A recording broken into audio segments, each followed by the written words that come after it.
볼 수 있게 하옵소서. 예수님 이름으로 기도드립니다. 아멘. 할렐루야.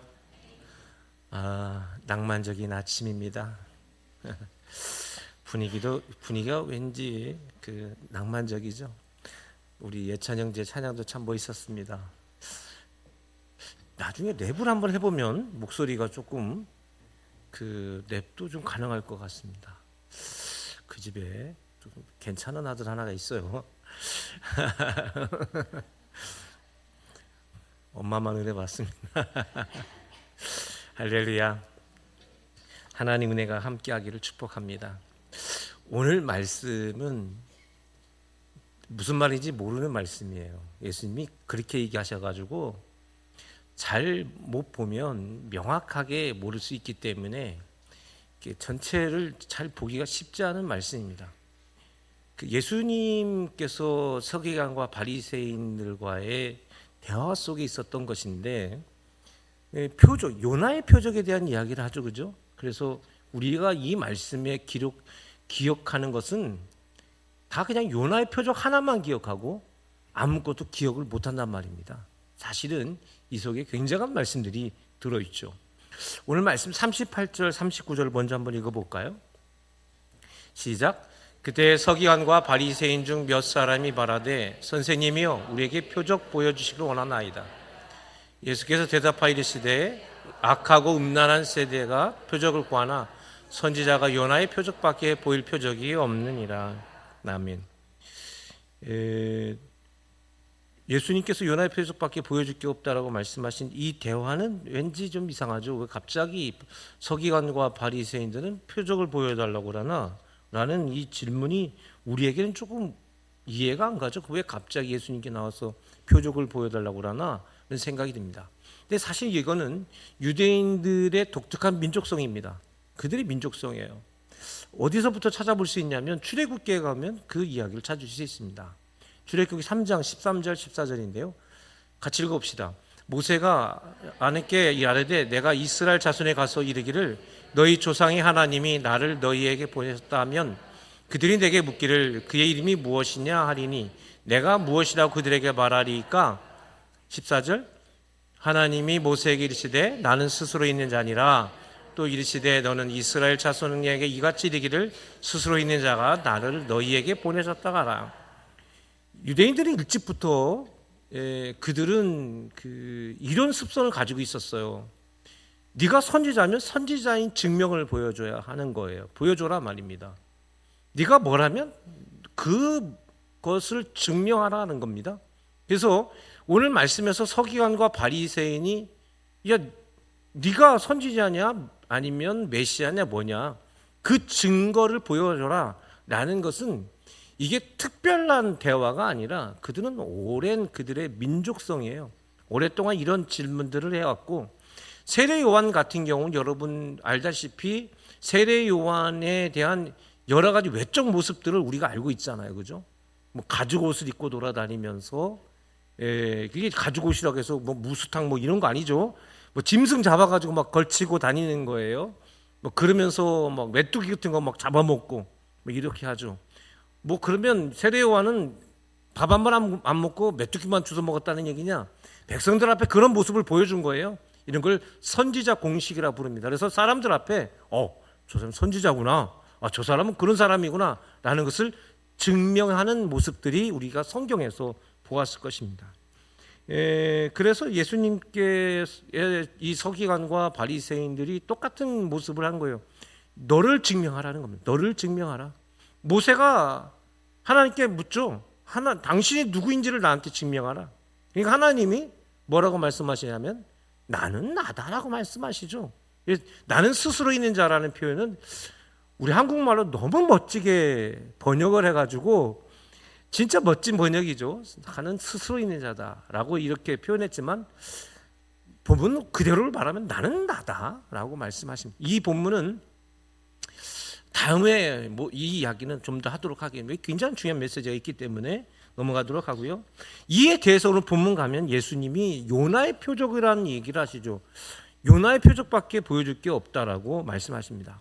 그렇죠? 오늘 본문 39절 말씀에 보면 이렇게 말씀하고 계십니다. 39절 말씀 보면 이 세대에 보여줄 거는 악하고 음란한 세대. 세대라는 얘기는 다른 이야기가 아니라 그때 당시 그 시대를 말하는 겁니다. 이 시대가 악하고 음란한 세대라고 말하면서 이 세대에 대해서 보일 것은 요나의 표적밖에 없다라고 예수님 말씀하시죠. 근데 여기서 우리가 궁금하죠. 왜 궁금하냐면 요나가 우리한테 표적을 보여준 적이 있습니까? 요나서가 어디 있는 줄 아시죠? 요나서를 아무리 누시고 봐도 요나가 우리한테 뭔가 표적을 보여준 적은 있어요, 없어요? 표적을 보여줬다라는 것은 아무리 찾아봐도 없죠. 요나가 누굽니까? 하나님께서 요나를 부르셔서 니느웨, 지금의 시리아죠. 시리아는 정말 어떤 나라일지 정말 감이 안 잡히는 나라예요. 계속해서 전쟁이 있고 내전이 있고 지금도 참 위험한 나라지 않습니까? 이 나라가 오랫동안 이스라엘에게 어려움을 줬던 우리의 일본이나 중국 같은 그런 나라입니다. 거기 수도가 니느웨인데 거기에 가서 백성들에게 회개를 명령했지만 이 요나가 하나님의 말씀을 안 듣죠. 왜냐하면 원수의 나라인데 멸망해야지 왜 그 나라를 구원해? 그래가지고 어디로 갔냐면 다시스로 갑니다. 다시스는 어디예요? 그리스로 가는 길입니다. 그리스로 가는 배를 타고 가다가 큰 풍랑으로 만나가지고 물고기 뱃속에 들어가게 됩니다. 어떤 사람은 고래라고 하는데 그냥 성경에 보면 큰 물고기예요. 큰 물고기 뱃속에서 얼마 있었죠? 얼마 있었어요? 3일 있었어요. 3일 있었던 이야기. 이것이 요나의 표적인데 정확하게 말하면 요나의 표적이 맞습니까? 요나가 당한 표적이 맞습니까? 요나가 당한 표적이 맞죠. 그래서 한번 이 부분을 요나서를 한번 보도록 한번 해볼게요. 요나서 1장 17절 먼저 보고 2장으로 넘어가 보겠습니다. 요나서 1장 17절의 말씀 같이 읽어볼까요? 시작. 여호와께서 이미 큰 물고기를 예비하사 요나를 삼키게 하셨으므로 요나가 밤낮 3일 동안 물고기 뱃속에 있느니라. 거의 이게 불가능한 거죠. 그렇죠? 불가능하죠. 왜냐하면 위 안에 어디에 몸에 있었다는 얘기, 우리가 삼켰으면 위 안에 있었는데 위에는 위산이 나와가지고 위산이 얼마나 강력한 겁니까? 다 녹여버리는 거 아니에요? 그렇죠? 강력한 겁니다. 근데 그 물고기 뱃속에서 있었다는 것도 기적이지만 그게 3일 동안 있었습니다. 뭐 위산도 그렇고 산소도 없고 아무것도 없었을 텐데 어떻게 살았을까? 뭐 말이 안 되는 얘기죠. 그 이야기입니다. 그것도 3일간 있었다라는 이야기입니다. 2장에 넘어가면 이렇게 돼 있어요. 2장 1절 2절입니다. 시작. 요나가 물고기 뱃속에서 그의 하나님 여호와께 기도하여 이르되 내가 받은 고난으로 말미암아 여호와께 불러아뢰되 주께서 내게 대답하셨고 내가 수월의 뱃속에서 부르짖었더니 주께서 내 음성을 들으셨나이다. 아멘.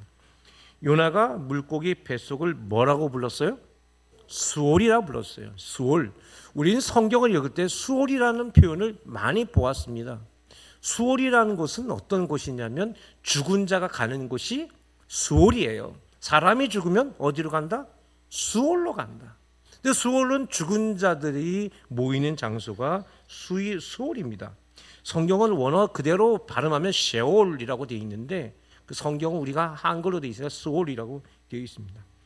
이것은 뭐냐면 죽은 자들이 가는 곳인데 이 죽은 자가 가는 이 수월은 모든 죽은 자가 가는 곳일까요? 아니면 일부 죽은 자만 가는 곳일까요?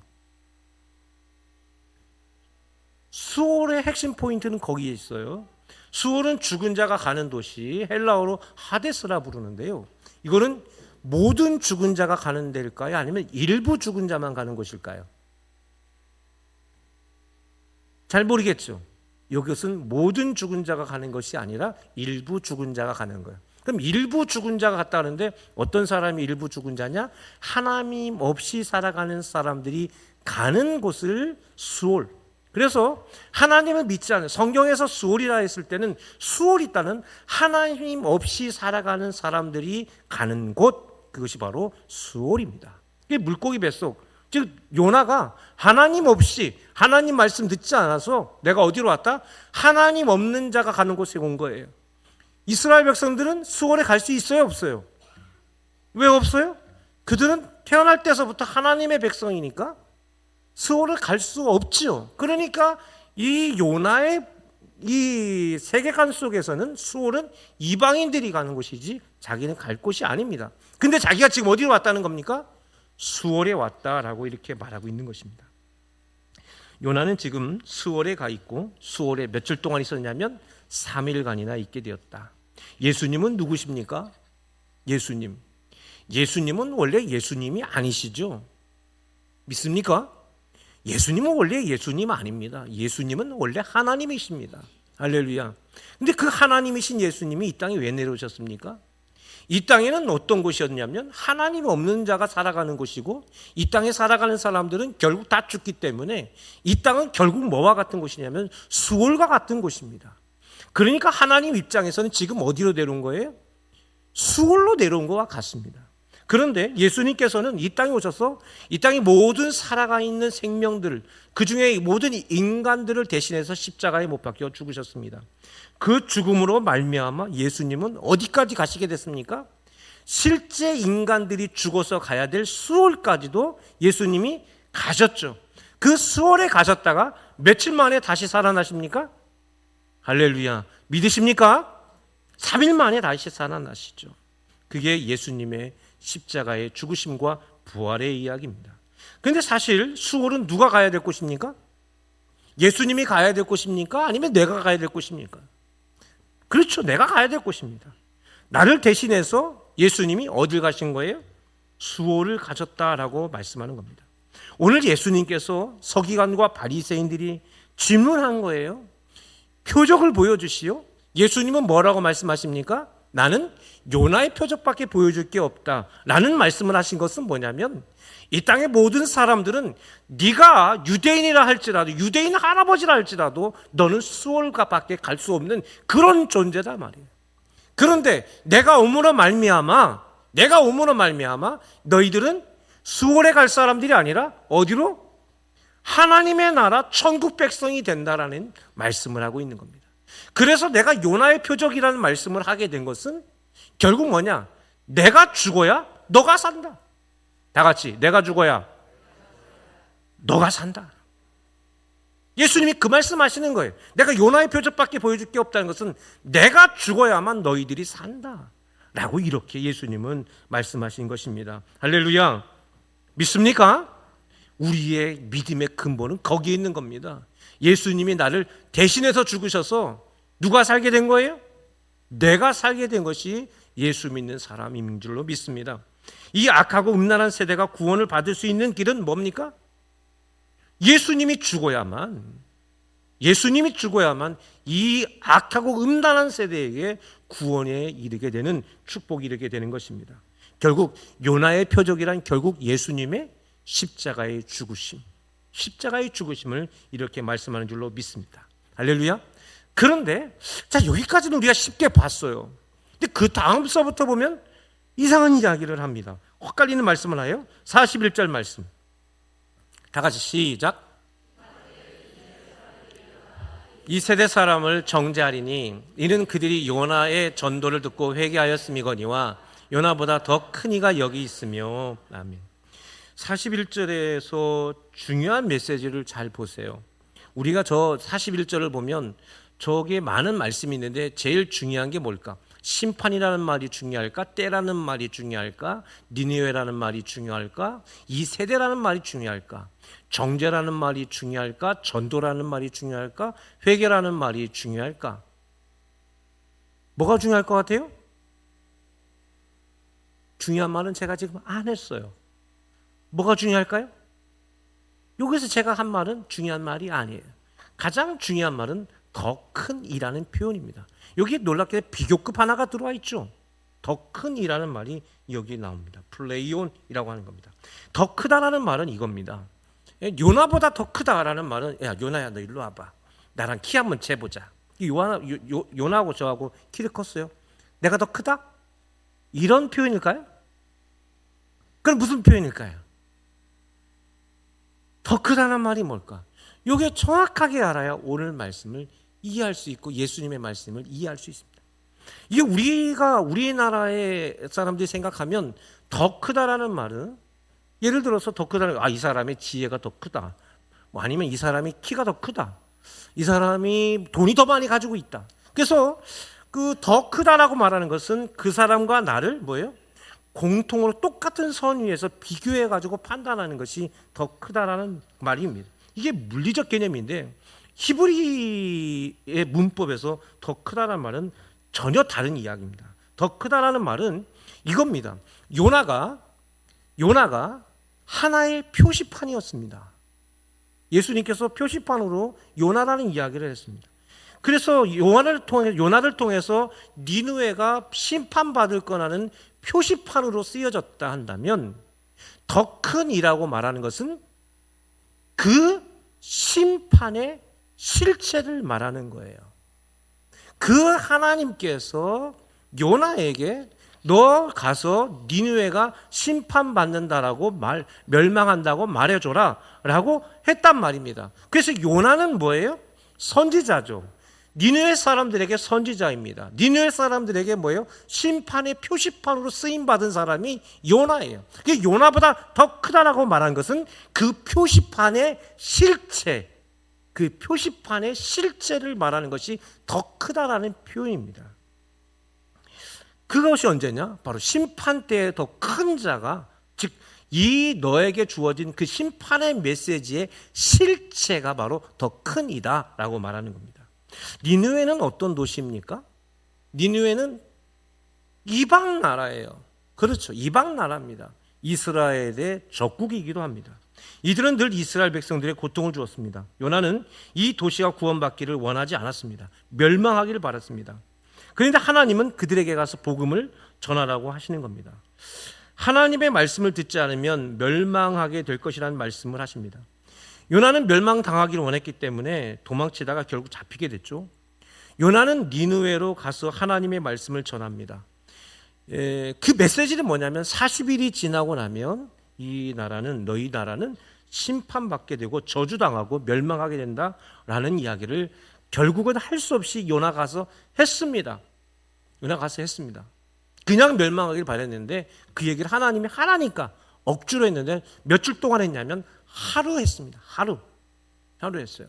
원래 니느웨라는 도시는 큰 도시입니다. 그래서 큰 도로로만 해서 도로로만 해서 그냥 대충 걸어 다녀도 3일을 다녀야 주요 도로를 다니는 겁니다. 전체를 다닐 수도 없고요. 근데 하루를 다녔다는 얘기는 뭐예요? 그냥 동네 한번 나가가지고 근 대도시에 그냥 그 중심부에 가서 너희들 40일이 지나면 심판받는다. 우리 하나님 말씀하셨어? 그러고 들어온 거예요. 대충 그 얘기만 하고 온 것입니다. 근데 놀랍게도 어떤 역사가 일어나게 됩니까? 놀랍게도 니느웨 사람들이 각성을 하기 시작하는 거예요. 그 도시에서 있는 사람들 모두가 다 회개를 하기 시작하고요. 금식을 하기 시작하고 이 40일 뒤에 멸망당한다니까 이 백성들이 다 뭐예요? 결단하고 뭉쳐서 하나님께 회개하며 기도하는, 그래서 그 기간 동안 고기를 못 먹게 하고 말이죠. 모든 사람들이 다 철저하게 회개 기도를 하기 시작하게 되었습니다. 결국 하나님께서 이 니느웨를 멸망시켜야 하네요. 멸망시키지 않는 놀라운 장면을 보여줍니다. 이게 누구의 작품이에요? 니느웨 백성들이 원래 그런 백성들이 아니면 하나님의 주권적 역사예요. 하나님의 주권적 역사란 말이죠. 하나님의 주권적 역사. 그게 바로 더 큰 이예요. 즉 그 표시판이 요나가 표시판을 가지고 왔다면 그 표시판의 실제인 하나님이 그 속에 가서 직접 실제로 그 백성들을 주권적 역사에서 그들이 회개하게 하고 변화되게 하고 하나님 앞에 무릎 꿇게 만들어 버린 것입니다. 할렐루야. 여러분, 근데 이 말씀을 이것만 따로 보면 인생이라는 것이 정말 그렇습니다. 내가 억지로 할 수 있는 게 없어요. 인생이란 답이 없지 않습니까? 할렐루야. 결국은 내 인생에 누가 개입하셔야 되는 거예요? 하나님이죠. 여러분, 내가 태어났는데 아버지가 목사님이에요. 즉 저희 제 아버지는 장로님이시지만 아버지가 장로님인데 제가 태어날 때는 물론 집사님이셨습니다. 그렇다고 제가 공짜로 신앙이 생겼나요? 절대로 그런 건 아니거든요. 그렇죠. 하나님이 내 안에 들어오셔서 제 안에 마음에 하나님의 말씀을 넣어주지 않으면 제가 그 말씀을 깨달을 수가 없는 것입니다. 하나님의 말씀에 은혜를 받고 하나님 말씀을 통해서 내가 회개 기도를 하며 가슴이 뜨거워지고 하나님의 큰 은혜를 받게 되는 것은 전적인 누구의 역사예요? 하나님의 역사예요. 하나님의 역사. 할렐루야. 말씀이 보이고 내 자신이 보이고 은혜가 보이는 것은 전적인 하나님의 역사다. 할렐루야. 여러분 안에 이런 은혜가 있기를 주님의 이름으로 바랍니다. 그런데요, 우리가 다시 본문으로 들어와서 예수님이 왜 이 얘기를 하셨고 마태는 왜 이 이야기를 자기 눈에 딱 띄었는가가 매우 중요한 거예요. 여러분, 바로 이 부분입니다. 혈통적으로 말하면 니느웨 사람들은 이방 사람이죠. 그렇죠. 혈통적으로 말하면 니느웨 사람들은 결국 어디 갈 사람들입니까? 그들은 수월로 갈 사람들이에요. 그런데 이 말씀을 기록한 마태를 포함해서 당시 유대인들에 봤을 때 이스라엘 사람들은 혈통적으로 뭡니까? 그들은 선택받은 사람이라 부르는 히브리 백성들이에요. 이스라엘 백성들이에요. 아브라함의 자손들입니다. 태어나기만 해서 뭐가 된 겁니까? 하나님의 자기들은 백성이라고 태어난 것만 가지고 혈통적으로. 이 사실은 그들에게 뭐예요? 변할 수 없는 철석 같은 믿음이었어요. 변할 수 없는 믿음인 거예요. 우리는 혈통적으로 구원받은 백성들이다. 이게 그들의 사고 안에서는 변할 수 없는 것. 지금도 마찬가지. 혈통적으로. 그런데 혈통적으로 멸망당할 니느웨 백성들이 멸망을 당해요, 안 당해요? 안 당하더라는 거예요. 예수님께서 말씀하신 자기가 마태가 평생 요나서를 얼마나 많이 받겠습니까? 근데 그 기간 동안 요나서가 보여주고자 했던 하나님이 요나에게 말씀하셨던 그 생명 사랑에 대한 이야기들을 자기 같은 유대인들에게만 혈통적으로 이스라엘 백성은 자기에게만 해당되는, 그래서 나는 태어날 때서부터 유대인이니까 나는 수월에 갈 사람이 아니라 하나님의 백성으로 천국 백성이 될 거라고 했던 자기의 생각과 판단이 완전히 무너지게 된 사건이 바로 예수님의 이 말씀입니다. 할렐루야. 그래서 마태의 눈에는 이 말씀이 보였던 거예요. 아하, 나는 철석같이 믿고 있는 게 뭐예요? 사람이 나는 철석같이 믿고 있는 것, 절대로 변함없는 사실, 이건 반드시 내 거야, 이건 반드시 내가 받을 거야, 내 것이라고 생각하는 것들이 있더란 말입니다. 여러분, 우리는 절대로 지옥 갈 거라 생각 안 하죠. 그렇죠. 그런 생각 안 하지 않습니까? 그런데 말씀이 보여지고 나니까 그게 아니더라는 걸 알게 된 거예요. 그게 아니라는 거예요. 마태도 똑같이 생각한 거예요. 우리처럼 똑같이 그 생각을 한 거예요. 나는 태어날 때서부터 유대인인데 내가 어떻게 수월해가, 그를 생각하고 있었던 겁니다. 그런데 혈통이, 그들은 멸망당할 사람들인데 대충 전한 말씀인데도 불구하고 하나님이 그들 가운데 역사했을 때 그 백성이 철저히 회개하고 구원받는 역사를 보게 된 겁니다.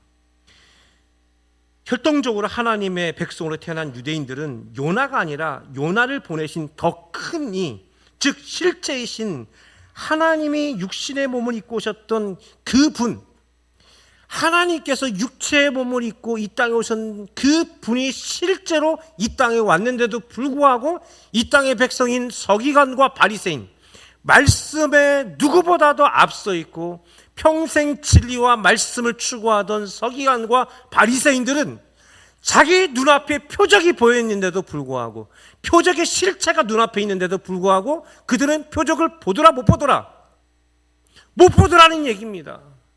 이게 얼마나 무서운 얘기예요. 자기들은 철석같이 뭘 믿고 있어요? 자기들은 하나님은 자기들의 하나님이라고 생각했습니다. 근데 하나님 직접 왔는데 자기들 눈앞에 하나님이 와 있어요? 그들은 철저하게 하나님 말씀만 연구하고 하나님만 붙들고 살았습니다. 근데 실제 하나님, 더 크니 하나님이 왔는데 하나님을 봐요, 못 봐요? 못 보더란 말이에요. 여러분, 신앙은 이런 거예요. 나는 교회 다니니까, 나는 목사니까, 나는 어떤 직분 갖고 있으니까, 그런 거 절대 아니라고요. 그런 거 절대 아니라고. 진짜 예수님을 믿어야 하는 거예요. 할렐루야. 진짜 예수 그리스도를 믿어야 되는 것입니다. 할렐루야. 직분이 구원시키는 거 아닙니다. 이 목사의 이 성의가 나를 구원시키는 거 아닙니다. 이게 구원받는 거라면 주일날 나와서 설교 뭘 들어와서 여기다 뽀뽀 한 번씩 하고 가면 되지.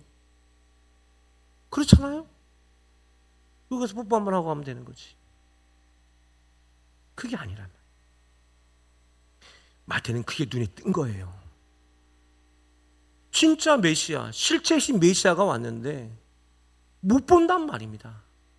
그럼 도대체 우리가 지금까지 추구하고 있던 그 진리도록 진리를 추구했는데 내가 지금까지 추구했던 진리는 뭔 거예요? 42절로 넘어가 볼까요? 42절. 한 번 더 이상한 얘기를 하시죠. 시작. 심판 때에 남방 여왕이 일어나 이 세대 사람을 정죄하리니 이는 그가 솔로몬의 지혜로운 말을 들으려고 땅끝에서 왔음이거니와 솔로몬보다 더 큰 이가 여기 있느니라. 여기 더 이상한 말씀을 하세요. 이 이야기는 역사적 배경이 역대하 9장 1절 말씀이에요. 시작. 스바 여왕이 솔로몬의 명성을 듣고 와서 어려운 질문으로 솔로몬을 시험하고자 하여 예루살렘 이르니 매우 많은 시종들을 거느리고 향품과 많은 금과 보석을 낙타에 실었더라. 그가 솔로몬에게 나와 자기 마음에 있는 것을 다 말하라. 이 스바라는 것은 쉐바라고 부르고 시바라고도 부릅니다. 예멘, 주로 예멘 지역 그리고 에티오피아 지역의 왕입니다. 그때 당시의 왕이 이 여자가 왕이었습니다. 그때 솔로몬을 만나고 나서 솔로몬과 솔로몬과를 통해서 생긴 아이가 에티오피아의 조상. 그래서 에티오피아 사람들은 자기들의 조상을 솔로몬이라 부르죠. 재미난 역사의 장면이 바로 이 이야기입니다. 자, 그런데 그 얘기가 중요한 게 아니라 솔로몬은 왜 오늘 예수님이 솔로몬의 명성, 요나의 표적 얘기하고 왜 솔로몬 얘기를 했는가? 이상하죠? 여러분, 지난 시간 제가 여러분에게 뭘 말씀드렸냐면 이스라엘 백성들에게 다윗의 자손이라는 것은 이 말을 가지고 있는 표현이 너무나 큰 무거운 말씀이라고 했죠. 그래서 다윗의 자손이라는 말 자체가 무엇을 의미한다? 그는 곧 메시아라는 말이죠. 그러면 다윗의 자손 중에 가장 첫 번째 태어난 자손이 누굽니까? 물론 큰아들이 있지만 왕이 된 사람은 솔로몬이란 말입니다. 그래서 솔로몬이라는 것은 한 사람 솔로몬을 의미하기도 하지만 오실 메시아의 모형, 오실 메시아의 모형으로서의 솔로몬이에요. 그래서 솔로몬이라고 말할 때 솔로몬은 어떠한 개인을 말하는 게 아니라 오실 메시아의 모형이 바로 솔로몬인 거예요. 그럼 오실 메시아의 모형이 솔로몬이라면 우리가 앞에서 요나의 표적 이 이야기를 통해서 이 더 큰 이가 왔다고 했을 때 이 솔로몬보다 더 큰 이가 왔다는 얘기는 무슨 말입니까? 솔로몬이 메시아의 모형이라면 이제 누가 왔다는 얘기예요? 그 실체인 메시아가 왔다는 얘기입니다. 할렐루야. 쉽게 풀리게 되죠. 본문 말씀은 바로 이렇게 풀어나가는 것입니다. 실제 메시아가 왔는데 이 백성들이, 이 서기관들이, 바리새인들이 자기조차도 처음에는 자기 눈에 예수님이 뭘로 보였더라? 디다스칼로스, 선한 선생님이여 라고 불렀어요. 처음에 선생님, 랍비를 선생님이라 부르는데 존경할 만한 사람 아닙니까? 근데 디다스칼로스는 그냥 정보를 가져다주는, 가르치는 사람밖에 아니었습니다. 근데 나중에 그가 하나님을 알고 예수님의 부활과 승천과 성령님의 역사가 깨닫고 나니까 그때 내 눈앞에 있었던 분이 누구였더라? 더 큰 이였더라는 얘기예요. 더 큰 이가 누구다? 메시아, 예수님이 바로 메시아라는 말씀을 이렇게 하고 있는 것입니다. 할렐루야. 믿습니까? 더 큰 이가 누구다? 실체, 진짜가 온 거예요. 그 진짜가 누구다? 예수 그리스도, 하나님이 진짜로 왔다. 할렐루야. 예수님은 하나님이십니다. 할렐루야. 진짜로 이 땅에 오신 사건이 예수님의 이 땅에 오심인 줄로 믿습니다. 할렐루야. 자, 요나와 솔로몬을 소환한 것은 결국 어떤 의미냐? 회개하지 않아서 심판받는다는 말이냐?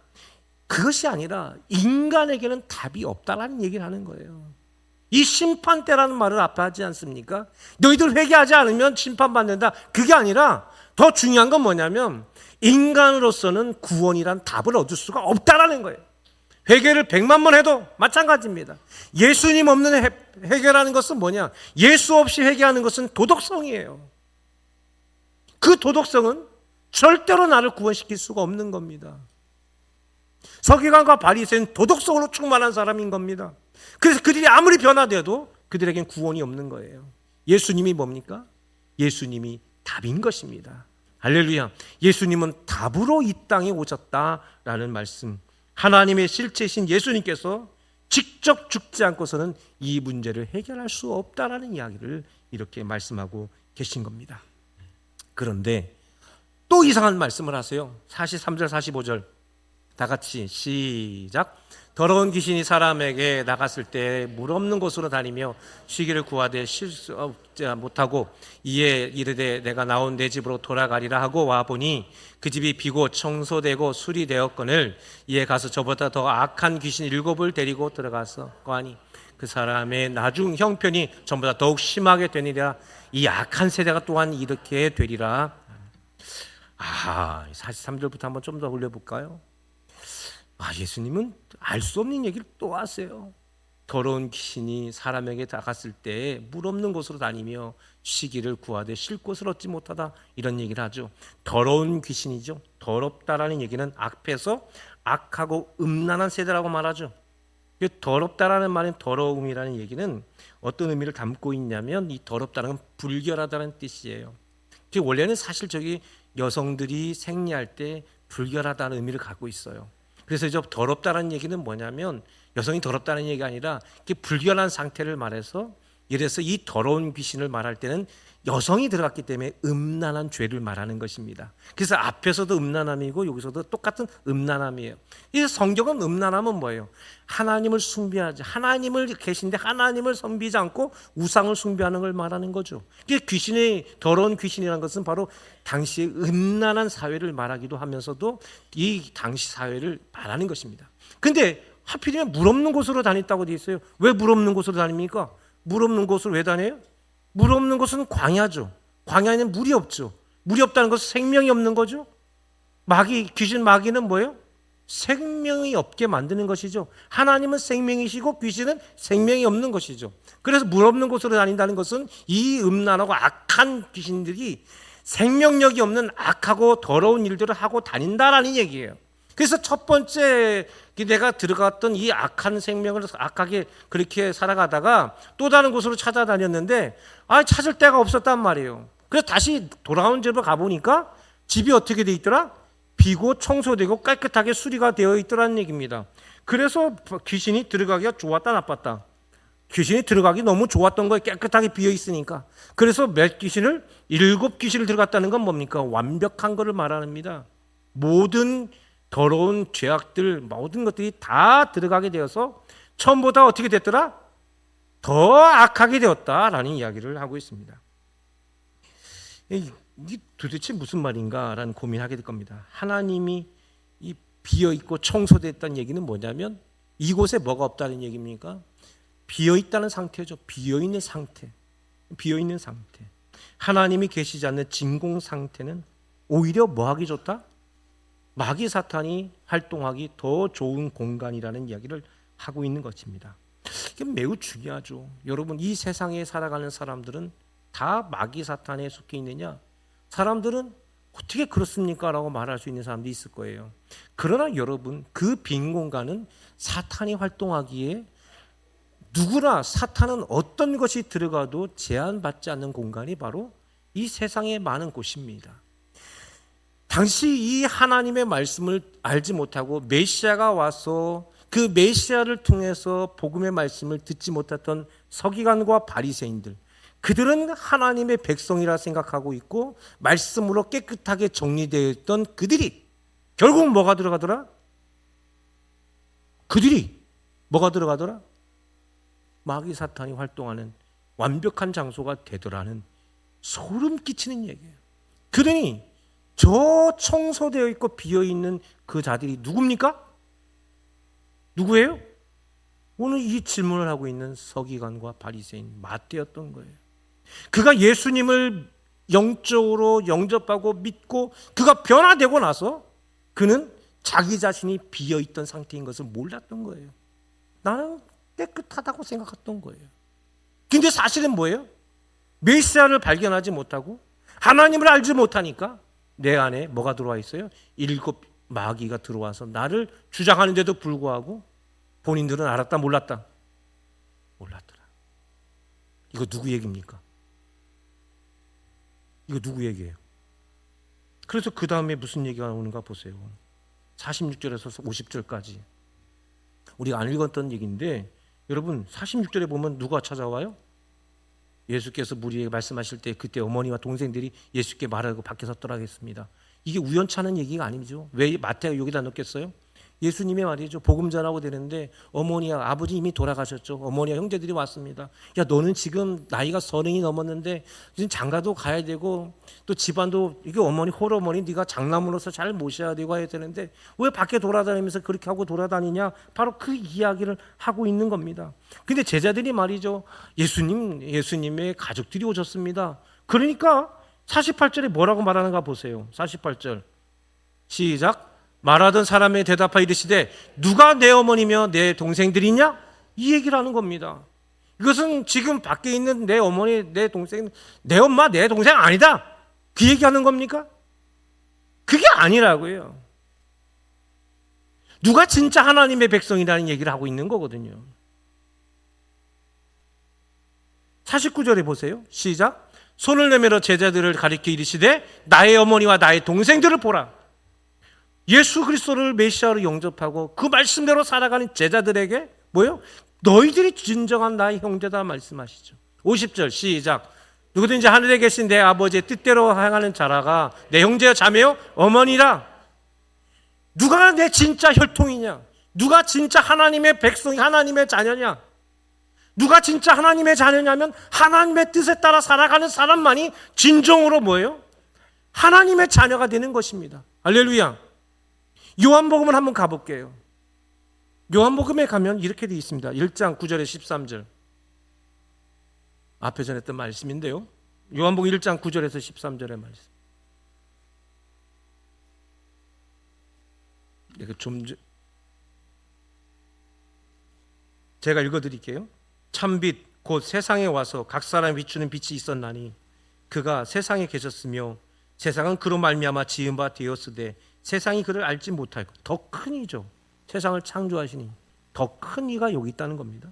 자기 땅에 오매 자기 백성들이 영접하지 아니하였으나 영접하는 자 곧 그 이름을 믿는 자들에게는 하나님의 자녀가 되는 권세를 주셨으니 이는 혈통으로나 육정으로나 사람의 뜻으로 나지 아니하고 오직 하나님께로부터 난 자들이니라. 아멘. 할렐루야. 그렇죠. 마태는 이때 이것을 깨닫게 된 거예요. 자기는 추워도 수월에 갈 사람을 생각 안 했어요. 자기는 추워도 하나님과 떨어질 수 없는 사람이라 생각했습니다. 자기는 세상이 어렵고 시대가 어려워서 어쩔 수 없이 돈을 쫓아 살았고 세리의 삶을 살았지만 자기는 추워도 하나님 앞에서 부끄러움 없는 그런 도덕적인 사람이라고 생각했습니다. 혈통으로도 유대인 중에 유대인이었습니다. 그런데 예수님이 이 말씀을 듣고 나서 깨닫게 된 거예요. 혈통이 아니구나. 피가 아니구나. 그냥 내가 태어났다고 해서 내가 지금 그냥 교회 다니고 있다고 해서 내가 구원받은 사람이 아니라 하나님께로부터 나야 한다. 할렐루야. 예수 그리스도로 나야 되는 것입니다. 예수 그리스도 영접하고 하나님의 뜻대로 살아가는 사람만이 참된 하나님의 백성이며 하나님 나라에 갈 수 있는 믿음의 사람. 할렐루야. 그게 진짜 예수 믿는 사람이구나 라는 것을 이 말씀에서 이야기하는 것이고 마태는 그것을 정확하게 깨닫게 된 것입니다. 소망의 가족 여러분, 예수님은요, 성탄절은요 아기 예수가 탄생한 날이 아닙니다. 실체이신 더 큰 이가 이 땅에 오신 날입니다. 할렐루야. 우리는 그분을 영접하고 그분이 나의 구주심을 믿으며 우리는 그의 말씀대로 살아가는 하나님의 백성이 되어져야 합니다. 내가 교회 다닌 것만 가지고 난 다 됐어. 나는 이번 한 해 동안 교회 출석 잘했어. 아닙니다. 우리는 끊임없이 하나님 말씀 붙들고 살아가며 하나님께 기도하고 찬양하며 어떻게 하면 하나님의 뜻대로 살아갈 수 있을지 몸부림치며 살아가는 사람이 되어져야 하는 것입니다. 그게 진짜 예수 믿는 사람입니다. 예수 믿는 사람으로 오늘 내가 어떻게 살아갈 것인지 몸부림치며 살아가는 자만이 진정 하나님의 백성이라고 말씀하고 있는 것입니다. 여러분, 현대인들은 내가 이것을 교회를 다님으로 천국 가는 자격증을 땄다고 생각하는 사람들이 있을지 모르겠습니다. 그런 사람들에게 예수님의 오심은 그냥 뭐예요? 할리데이죠. 그냥 휴일일 뿐이십니다. 그러나 우리에게, 예수님을 온전히 믿는 우리에게 성탄절은 나를 구원하실 예수 그리스도 메시아가 오신, 하나님의 오신 날이라는 사실을 고백하는 날이 될 줄로 믿습니다. 우리는 더 큰 일을 믿는 자라는 사실, 이것을 기억하는 여러분 되시기를 바랍니다. 아버지 하나님, 우리는 모형을 쫓는 자가 아니라, 표시판을 쫓는 자가 아니라 실제이신 하나님을 따르며 하나님을 믿으며 예수 그리스도의 말씀대로 살아가는 자들인 줄로 믿습니다.